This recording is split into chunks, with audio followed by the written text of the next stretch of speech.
Welcome to our channel. Today we how to authorize with BigCommerce API access, beginner guide step by step clearly. Start by logging into your BigCommerce store account. Navigate to the developer portal. Click on API accounts in the left sidebar. Select Create API account. Enter a name for your API account.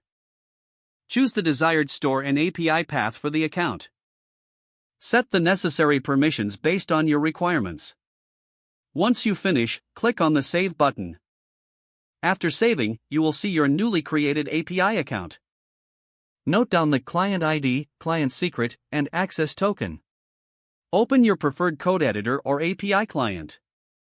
Input your base URL, which typically follows this format: https://store-identifier.mybigcommerce.com, replacing store identifier.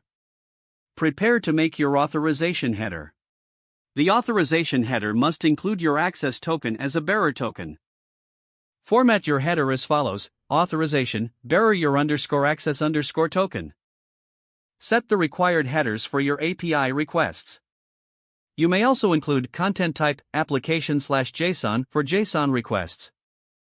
Now, you can start making API calls to BigCommerce. Check the API documentation for specific endpoint details and functionalities. Make sure to test your API calls in a secure environment. Monitor your API usage to avoid hitting any rate limits. Congratulations, you have successfully authorized with BigCommerce API access. If the page does not load, refresh the browser or try again in a private or incognito window. Make sure you are using the correct email address, then retype it carefully to avoid small typos. If your password is not accepted, use the reset option and create a new strong password you can remember. Check your spam folder for verification or security emails, then complete any requested confirmation steps. Enable two-factor authentication if available to improve account security and reduce unauthorized access risk. After signing in, review your profile details so your contact information and settings are accurate and current. If you see an error message, note it down and try again after restarting your device and internet connection. Log out when you finish, especially on shared devices, to keep your account and payment information secure.